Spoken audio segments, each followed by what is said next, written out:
Informativo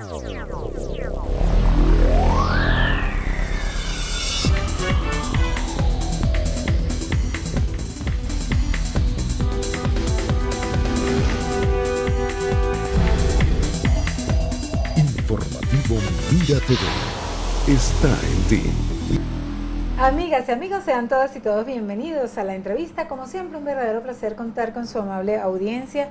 Hoy nos complace presentarles a nuestro invitado. Se trata del periodista Jairo Cuba, uno de los periodistas de mayor prestigio en nuestro país, también a nivel internacional, productor de radio, televisión, también manager de boxeo en escenarios tanto en Venezuela como en el exterior, y además conductor al lado del periodista Martínez Atera del programa aquí en Mira TV Frente a Frente. Bienvenido, Jairo, un verdadero placer y un honor además contar con tu presencia este día.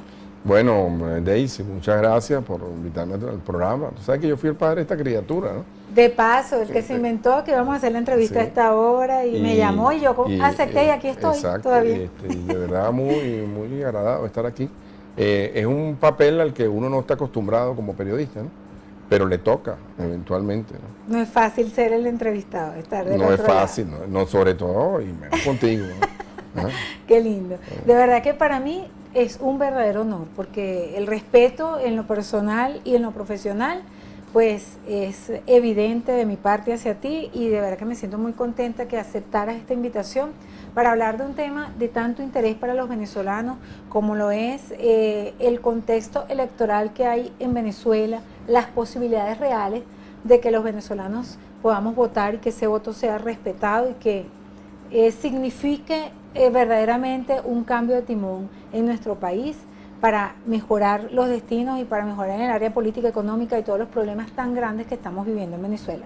Lo primero que quiero que me digas, ¿cómo lo observas en líneas generales? Bueno, yo creo que lo primero tiene que ver con el discurso político. El discurso político, tú lo sabes más que nadie, se estructura de muchas maneras. El gobierno ha sido un especialista en estructurar su discurso político. A veces ese discurso es creíble, otras veces no es creíble. Es creíble, pero siempre va a ser creíble para la gente que apoya fervientemente al proceso revolucionario. Te hago esto porque durante la época de la protesta, la oposición venezolana se empeñó en explicar cuáles eran sus aspiraciones fundamentales, y entre ellas era la de un CNE distinto a este. Pero jamás se planteó esa posibilidad frente a las elecciones que se venían, sino cuando la oposición estaba hablando de cambio, estaba hablando de un cambio estructural, lo que suponía un cambio del CNE, pero nunca dijo que con este CNE no participaría en ninguna elección. Y en ningún momento ese cambio estructural se dio, y hasta este momento. No, y no se iba a dar en lo inmediato, además, ¿no? Quizás ahí lo que pasó, lo que faltó fue estructurar mejor el discurso. Pero quienes estamos en esto de cerca sabemos que esto no iba a ocurrir en ese momento. Entonces, finalmente el gobierno decide convocar como una hoja, un as debajo de la manga, decide convocar Nicolás Maduro la elección constituyente, y frente a esas condiciones, Daisy, amigos que nos ven, era imposible participar. Tú no puedes participar en un hecho fraudulento, por lo menos pero en lo ahí personal. fue una jugada magistral donde Claro. ellos tienen todos los curules Claro. en esa asamblea. Claro, pero no sigue podías igual. participar. Y te explico por qué. Porque la elección no era universal, directa y secreta.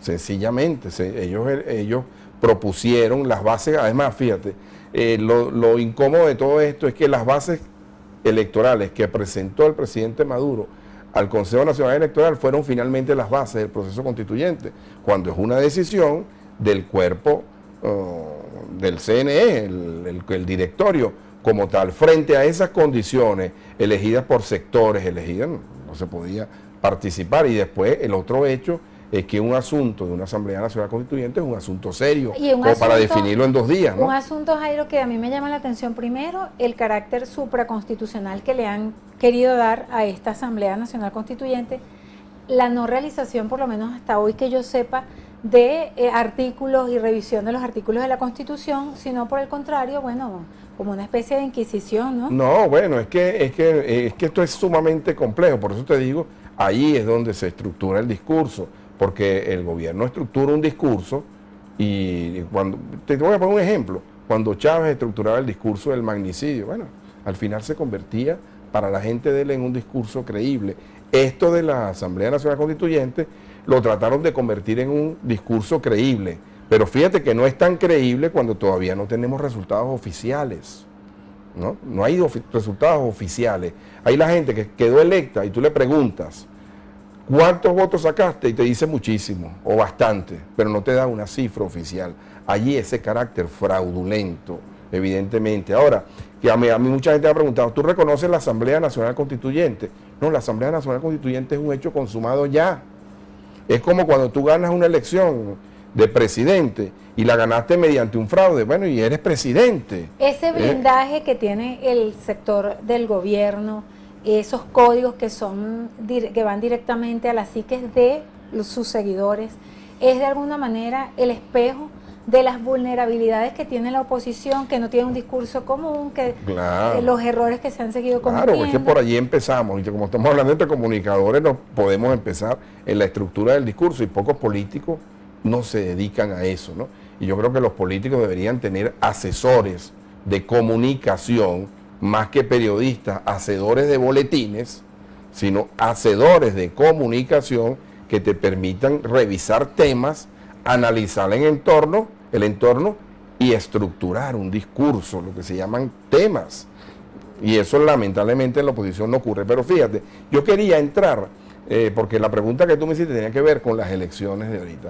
Las elecciones a gobernador que se estaban pidiendo y que tienen un atraso de un año, debieron haberse convocado hace mucho tiempo. El gobierno las todavía no están convocadas oficialmente, pero las pone en el papel, pone las inscripciones. A mi juicio, y lo dije muchas veces en los análisis que yo hago, a mi juicio esto no era ni siquiera sujeto de discusión, había que participar y punto, porque si no participa, pues le regalas 24 gobernaciones al gobierno. Pese y el gobierno ni corto, hay muchos inscritos. no había ni que discutirlo, si había que participar, porque el gobierno ni corto ni perezoso era lo que buscaba, la desmotivación con el tema de la constituyente. Ahí hay otro discurso fraudulento también, porque la violencia en el país, ni las guarimbas, ni todo eso, se acabó el día que se instaló la constituyente. No, la acabó la misma falta de planificación de la oposición, que la gente se fue cansando. Y coincidió con el tema de la constituyente. Sí, fue muy dramático lo que pasó con las guarimbas. Porque al final de las eso, expectativas que se generaron, al final de eso se le fue de las manos a la oposición, porque por lo mismo, tú misma lo dijiste, hay una gran dispersión, cada quien opina, cada quien hace, y yo siempre pongo como referencia la concertación chilena. La concertación chilena, y le pregunto a mucha gente, ¿qué es más difícil, Maduro o Pinochet en sus mejores tiempos? Y los chilenos lograron salir a través del voto de Augusto Pinochet, condicionando algunas cosas. Pinochet se quedó como comandante en jefe de las fuerzas militares de Chile. O sea que primero tú colocas en el tapete que la única vía de salir del tema en Venezuela, el problema es precisamente llegar a acuerdos, con que ambos sectores tengan cierta y te voy a decir más, mira, la oposición se estuvo reuniendo con el gobierno se reunió antes de lo público que vimos, y habían algunos acuerdos importantes, pero la misma diversidad, no el gobierno, pero la misma diversidad de criterios dentro de la oposición impedía que se avanzara. Unos decían elecciones no, otros decían tal cosa. Bueno, eso es lógico entre personas que tienen intereses cada uno particulares. Pero ¿qué ocurre? Y también yo lo decía permanentemente, si yo voy a negociar contigo, Daisy, y yo quiero esa pulsera que tú tienes, que por cierto es muy linda, ¿verdad? Si yo quiero esa pulsera, tú me vas a decir, yo quiero la corbata, pero si yo no tengo corbata, yo no tengo nada que darte. Sencillamente, esa era la claro, la mesa no tenía nada que ofrecer, sino pedir, pedir y pedir. Entonces ahí es donde entra la negociación. Las guarimbas se convirtieron en un punto de negociación. No, las guarimbas se fueron de la calle y de las manos.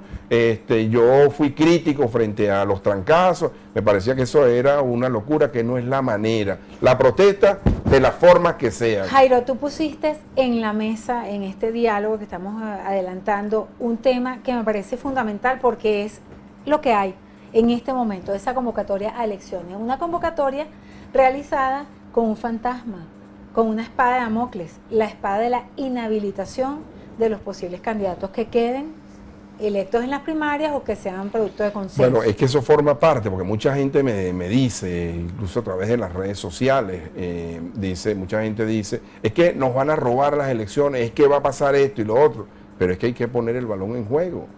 Hay que ponerlo en juego. Si se roban las elecciones, bueno, una rayita más para el tigre, sencillito, pero tú tienes también que propiciar situaciones. No puedes dejar. ¿Qué pasó, Daisy, en el 2004?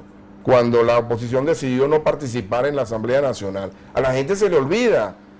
Y el gobierno tuvo 6 años diputados allí, aprobando y desaprobando como solos. Y pasó algo. Fue un hecho aparentemente fraudulento, pero un hecho consumado. Allí es donde voy. Finalmente la constituyente es una realidad. Vamos a analizar Miranda. Miranda sabemos que es un estado que, por cierto, su conformación geográfica es muy particular, porque sabemos que las subregiones tienen características de todo tipo diferentes. Más sin embargo, hay unos candidatos muy interesantes que están del lado de la oposición. Ya sabemos que Héctor Rodríguez es el candidato del chavismo. Por cierto, que a mí me dijeron que si la oposición no iba con candidato, no se inscribía, el candidato de Miranda iba a ser Elías Howard. Pero bueno, me imagino que se dio cuenta que no tenía chance, y Héctor Rodríguez sí se está... Claro, porque lanzaron esto para desmotivar y la oposición decidió con todos los riesgos participar. Ok, ahora tenemos una realidad. Hay candidatos muy interesantes, como te decía. Por ejemplo, en el caso de Carlos Ocariz, cuenta aparentemente con el apoyo de Primera Justicia y de Voluntad Popular, y en el caso de José Luis Rodríguez, está jugando por un nuevo tiempo.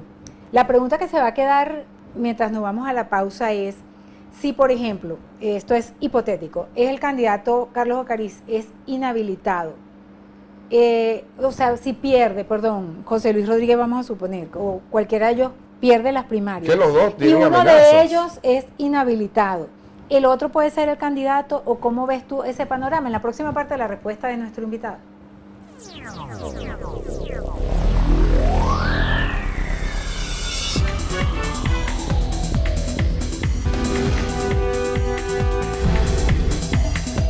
Informativo Mira TV está en ti.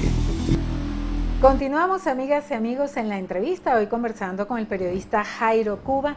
Quedamos pendientes con Jairo para conversar acerca de esto que está desarrollándose en torno a la convocatoria o la futura convocatoria, porque oficialmente todavía no hay fecha, de las elecciones regionales, y en el caso de Miranda y en otros estados la oposición ha convocado unas primarias. Más sin embargo, como decíamos, está pendiente la posibilidad para cualquiera de ellos de ser inhabilitados. Si ellos van a primarias, obviamente va a haber un ganador y un perdedor. Inhabilitan hipotéticamente a quién ganó. Colocamos el ejemplo, por ejemplo, de Miranda con Carlos Ocariz y José Luis Rodríguez. ¿El que quede perdedor sería el candidato? ¿Cómo van a manejar eso? Déjame responderte eso, pero antes quiero hacerte una observación. Fíjate, y la gente tiene que entender esto, la gente que está en el ala de la oposición y quiere un cambio. ¿Por qué no han anunciado un cronograma electoral si ya está listo? Y es un secreto a voces que la fecha es el 15 de octubre, para buscar desmotivar el voto. Sencillamente, contra todos esos obstáculos, la oposición tiene que confrontar. Ahora bien, el tema de las inhabilitaciones, fíjate tú, esa prontitud para hacer la convocatoria ha impedido un reglamento electoral suficientemente amplio. De hecho, tengo entendido que el candidato José Luis Rodríguez envió una comunicación a la Comisión Electoral solicitando algunos detalles con relación a ello. Y aparentemente no tuvo respuesta. Pero si el ganador es Carlos Ocariz o José Luis Rodríguez, lo más conducente y lo más lógico es que el que resulte inhabilitado tiene que cederle paso a la otra persona que va a seguir inscrito. Claro, o sea, todos van a porque permanecer. Finalmente hizo un esfuerzo de primaria, pero no pueden haber sustituciones de que, bueno, quedé yo, pero yo me voy a ir, bueno, Daisy, sustitúyeme tú, por ejemplo. El otro candidato que está allí inscrito es Enrique Mendoza, pero no participó en la elección interna. O sea, prefirió no pero es que hay un tema, es que Copey no ha sido incluido en la mesa de la unidad. Entonces, o sea, no en consecuencia, Enrique, usando su pelaje, y su astucia política, bueno, se quedó tranquilito allí como prevenido al bate. Aquí cualquier cosa puede pasar en Miranda. Cualquier cosa puede esos tres pasar. personajes, cualquiera puede ser el De candidato. lo que yo tengo la absoluta seguridad es que el próximo gobernador del estado Miranda va a ser un gobernador de oposición. O sea, los números, Bueno, y con no los hay 8, manera. 8 millones y pico de votos que supuestamente sacó el gobierno en la constituyente, Bueno, no puede lo Héctor Rodríguez acabas de tener- decir tú, supuestamente. Claro, porque a mí no me consta nada de eso. Supuestamente. No, es que no le consta ni a los electos. Ni a los electos. Y además, ¿cómo lo verificas, Daxi? ¿Cómo lo verificas? Si no tuviste testigo, no hubo, la oposición no participó nadie. Allí habían algunas quejas de unos grupos, incluyendo colectivos, de que estaban pidiendo actas y eso no se vería. Eso, como dice mi colega José Martínez Natera, un acto de buena fe. Si tú me preguntas, ¿sacaron 8 millones? Yo te digo que definitivamente no. Es decir, ¿por qué? En el mejor momento de Chávez no sacó esa cifra. Y en el peor momento de Maduro, que es este, no puede sacar más de 8 millones. Teóricamente al gobierno le convendría la abstención. Claro, porque desmotivar a la gente. tienen una maquinaria ya estructurada con los votos desmotivar a la seguros. gente. Ahora, a mí me parece interesante el ejercicio que estábamos haciendo en Miranda con una elección interna. Incluso valoro mucho el esfuerzo de José Luis Rodríguez porque está participando en las condiciones más adversas. Pero José Luis es un demócrata. La gente dice, bueno, tiene 18 años de ejercicio, pero Maxi, tú vives en este municipio y las veces que José Luis ha sido electo se ha medido en internas y ha ganado. Claro. Entonces creen el voto. Ahora, este es un gran reto para él. Y Bueno, y el Carlos político- y Ocarita, para y Ocarita es también. lo correcto que un político que tenga un tiempo en un municipio Claro. pueda aspirar a seguir su carrera política. Claro, Ahí indistintamente, no hay porque problema. este no es un tema Igual que lo de puede quién hacer Carlos sale Ocarita. más o quién se sentó en la mesa de negociación y a quién vieron y a quién no vieron. Este es un tema que la gente tiene que valorar, el esfuerzo y la gestión. Por allí yo comenzaría.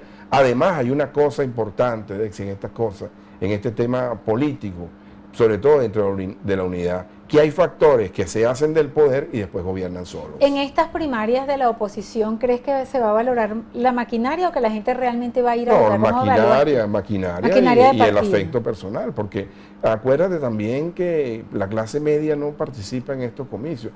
Va a pasar, y lo estoy diciendo en este programa que es muy visto, va a pasar que participa el 10% de la población electoral, va a pasar eso y el gobierno va a decir, mire, fracasaron en sus internas.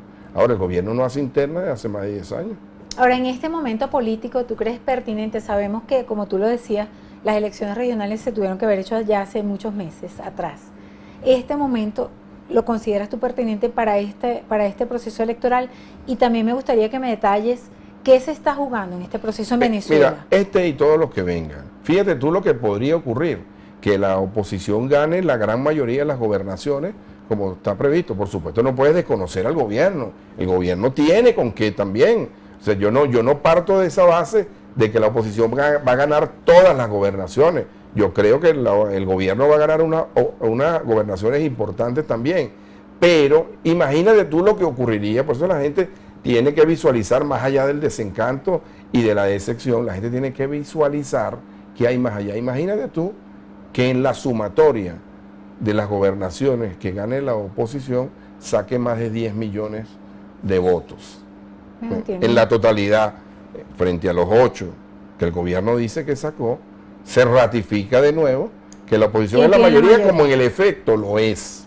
Porque fíjate, hay otra cuestión. En el 2015 la oposición ganó con 60-40, una paliza le metió el gobierno. Desconocieron el tema de los diputados, ¿verdad? El TSJ fue presuroso para unas cosas y eso todavía está en mora. Está ahí en... ¿Ves? Pero allí, ese porcentaje, Daisy, amigos que nos ven, ese porcentaje se mantiene en el país. Mientras se está gestando todo este proceso de regionales, sabemos que la oposición está haciendo unas gestiones internacionales que me gustaría conocer la lectura que haces, por ejemplo, en lo que está la gira esta que hace Julio Borges por Europa con... Bueno, mira, Daisy, con otros diputados. Yo a veces soy muy ácido y muy crítico con mis posiciones. A mí me gustaría más que este lobby fuera privado y no público. ¿Por qué? Aquí se hace mucha diplomacia del micrófono, mucha diplomacia del espejo, porque internacionalmente los grandes ejemplos, los grandes resultados se han manejado a través de la privacidad y no de la exposición. Eso ha hecho muchísimo daño. ¿Por qué? Porque pones al gobierno también en un papel de víctima, de que todo el mundo quiere inmiscuirse en los asuntos nuestros. El tema de las sanciones de Estados Unidos, hay que evaluarlo también, porque fíjate, Estados Unidos sancionó a Cuba y Cuba se convirtió en una isla victimizada y tiene 60 años de ejercicio los Castro en el poder. Entonces, aunque estas sanciones muchas van dirigidas directamente a claro, personeros van directamente específicos. al gobierno, directamente y a funcionarios del gobierno, pero en el Y la fondo, última creo que es relacionada más que todo con la negociación de los bonos. claro, para pero tener liquidez. volvemos al principio, en la estructuración del discurso que dice el gobierno, nos están afectando cualquier Frente problemita. a ese discurso que tiene el gobierno, que sabemos que obviamente rechazando las sanciones y explicando que son víctimas, la oposición tiene un discurso que contradiga eso, que de alguna manera baja esa Bueno, presión. fíjate, es que no hay un seguimiento, ¿no? Yo no digo que no haya personas, obviamente en la oposición hay personas de muchísimo nivel, pero es que el tema es que yo digo una cosa y tú te molestas, tú haces otra y yo me molesto, porque hay la diversidad, no se ha estructurado, como te digo, una vocería única realmente, y eso ha hecho mucho daño. Por eso yo les sugiero, sobre todo a esta nueva generación política, oye, que estudien un poco el caso chileno, el caso de la concertación chilena, porque buena falta que nos hace. Nosotros no podemos avanzar en nada si no estudiamos. Concertación con varios actores. Eso Claro, hay que y fíjate una cosa, puntualizarlo. cuando hablábamos de la negociación, aquí tenemos un extraordinario negociador, que es Pedro Níquel, internacionalmente reconocido. ¿Alguien ha llamado de la mesa de la unidad al señor Níquel para que ayude en esto? Jamás.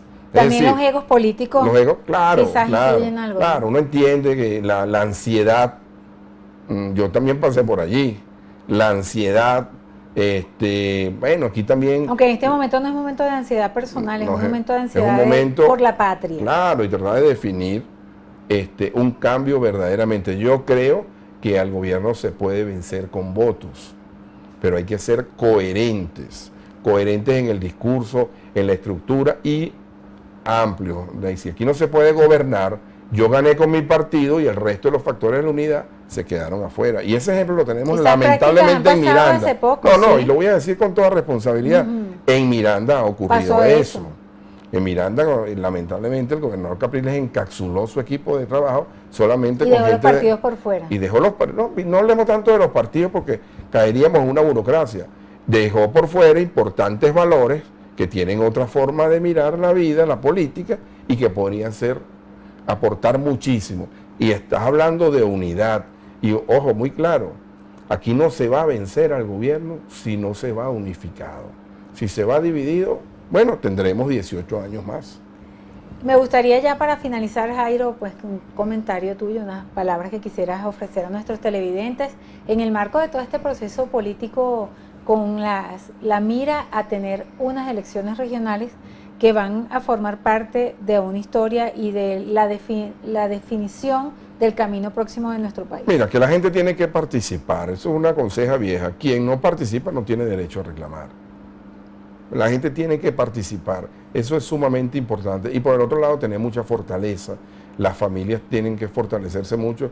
Todos estamos siendo ahorita víctimas, por llamarlo de alguna manera, del tema de la migración de nuestros hijos que se nos van, porque bueno, lamentablemente aquí no hay oportunidades de crecimiento para ellos. Y al gobierno, un poquito de sentido común, porque no puede ser que estén viviendo en otro país al que viven la cotidianidad de los venezolanos. Porque seguramente a ellos no les falta nada ni los hijos tienen problemas Pero no laborales. creas que es así, porque la gente que afecta al gobierno está pasando calamidades también. Pero quienes están en el poder no. Quienes están en el poder, obviamente no. Y pareciera que no pasan por la Panamericana, pareciera que no pasan por la Troncal 9 de Barlovento, pareciera que no pasan por Puerto La Cruz, pareciera que no pasan por ningún lado. Entonces hay como una especie de insensatez e insensibilidad. Por eso los gobiernos se van deteriorando. Jairo, para finalizar, ¿estás apoyando a algún candidato en Miranda? Sí, ¿En lo definitivamente. personal? Sí, definitivamente yo estoy apoyando a José Luis Rodríguez. Ah, Lo digo de frente, Y total, yo creo que José Luis es el hombre idóneo, es un hombre de amplitud, es un hombre que ha demostrado, es un hombre que gobierna con las puertas abiertas, tú lo sabes de eso. Tú llegas a Carrizal y ves las puertas abiertas, un hombre que ha demostrado que le ha dado posibilidad a muchos factores políticos de participar con él, tiene experiencia y tiene una gestión, creo, a mi modo de ver las cosas, que es la mejor opción, sin demeritar, por supuesto, a mi amigo Carlos Ocarí. En todo caso, pues quien sea el candidato unificará al resto de los factores de la oposición, eso es lo lógico. Así ¿no? es. Y si no es ninguno de ellos, también se irán con Enrique Mendoza o con quien quede. Así es que es la única manera. Vas a tener que confrontar al gobierno con una gran bolsa de real, con Corpo Miranda fortalecido de nuevo, pero no van a poder ganar, esa es mi apreciación en el Estado Miranda. Claro, hay que estructurar un discurso y hay que motivar a la clase media, ¿verdad? Si la gente cree en el voto y en la democracia, la mejor fórmula es participar. Muchísimas gracias, Jairo. A ti. Súper contenta de poder conversar me contigo. sentí muy bien. Como siempre, yo también muy cómoda, gracias. Encantadísima conversar con nuestro amigo y colega Jairo Cuba, quien estuvo hoy con nosotros. Gracias a ustedes, nuestros queridos y distinguidos televidentes, por permitirnos entrar a sus hogares a través de la pantalla de Mira TV. A nombre de Lourdes Navas y Andrea León, nuestras productoras, quien tuvo el inmenso placer de conversar con ustedes, Daisy Lopeza, nos despedimos deseándoles una maravillosa jornada.